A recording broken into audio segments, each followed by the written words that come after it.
राजस्थान के सीकर जिले में स्थित खाटू श्याम जी का मंदिर असंख्य भक्तों की आस्था का केंद्र है। यहाँ बाबा श्याम के कई चमत्कारों की कथाएं प्रसिद्ध हैं। कई साल पहले एक गरीब किसान राजू बाबा श्याम का परम भक्त था।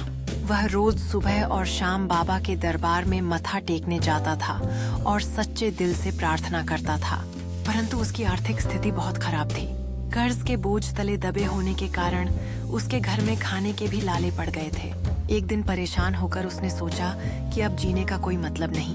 उसने आत्महत्या करने का निश्चय कर लिया, लेकिन मरने से पहले वह आखिरी बार खाटू श्याम जी के मंदिर में दर्शन करने पहुंचा। वहां उसने बाबा से रो रो कर प्रार्थना की, हे श्याम बाबा, अगर आप सच में करुणा निधान हैं तो मेरी मदद कीजिए, वरना मैं अपना जीवन समाप्त कर लूंगा।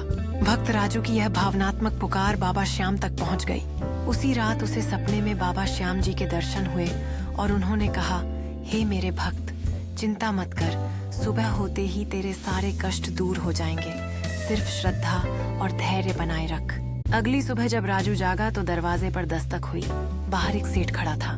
सेठ ने कहा, भाई, मुझे सपना आया था कि बाबा श्याम जी ने कहा कि मैं तुम्हारी सहायता करूं। यह लो कुछ धन और अनाज, इससे तुम अपने सारे कर्ज चुका सकते हो और एक नई शुरुआत कर सकते हो। राजू यह देखकर अवाक रह गया। उसने बाबा श्याम का धन्यवाद किया और अपने सारे कर्ज चुका दिए। धीरे धीरे उसकी मेहनत रंग लाई और वह बहुत संपन्न किसान बन गया। उसने पूरे गांव में बाबा श्याम जी की महिमा का गुणगान किया। चमत्कार का संदेश। ये कथा हमें सिखाती है कि खाटू श्याम जी अपने सच्चे भक्तों को कभी निराश नहीं करते। जो भी सच्चे मन से उनकी भक्ति करता है, उसकी हर समस्या का समाधान स्वयं बाबा निकालते हैं। जय श्री श्याम।